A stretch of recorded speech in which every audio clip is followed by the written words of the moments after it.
I have always been passionate about people with disabilities, but I was still bullied in school. In high school, I had my heart set on St. Ben's and four-year university, but my special education teachers were telling me to go to the local tech school because I didn't have the capacity to do a four-year university. And I remember coming out of the IEP meeting in my mom's car, and she's like, "You're applying to St. Ben's, right?" I'm like, "Yes, I am."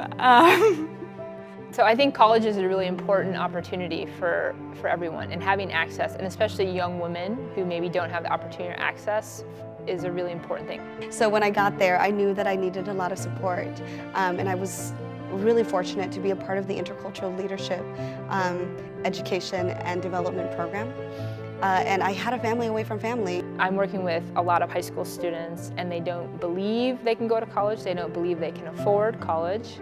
Scholarships are extremely important for young women that are looking to go on into the next, phase of their life. And being first gen, being low income, being the first person to explore this new territory was so wonderful for me, because then I got to grow and expand. So we thought the best way was to teach our fellow classmates how to interact with people with disabilities. And we did that by bringing the population to them through various activities, through unified sports, unified leadership programs. We brought in speakers.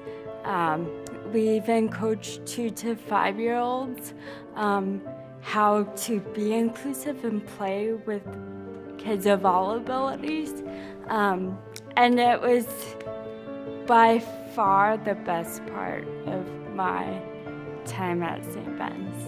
I have found in the environments where there is an all-women environment that women are able to express themselves more and to come more into their own. I learned to advocate passionately at St. Ben's by giving the opportunity to lead.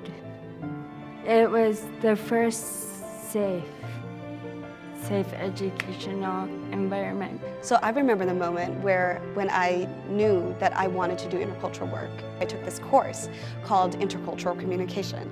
And in the course, it was all of these different things and theories that I had lived in my own personal life with my mom, and being a bicultural child and kid who had to be bilingual and translate every time for my mom, linguistically translate, but also culturally, and all of these different ways.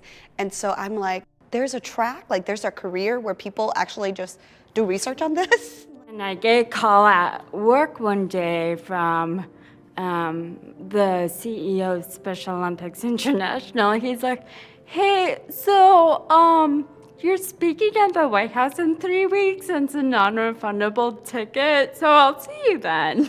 I applied to law school because I was at dinner at the White House next to Michelle Obama's chief of staff, and I was actually telling her how frustrated I am in my job, that my clients with disabilities come to me with far greater issues that I can't solve. And she told me I should be a lawyer because I'd be a good lawyer. And so I flew back from that trip, and I signed up for the LSAT and applied to law school.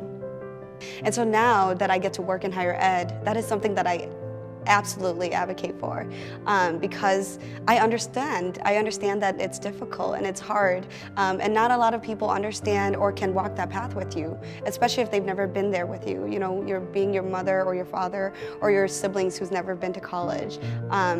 So that's something that I advocate for really, really strongly. I had a prof that said his job was to make sure I was the best person I can be and not just the best student I could be. So it was just a community of fans and supporters.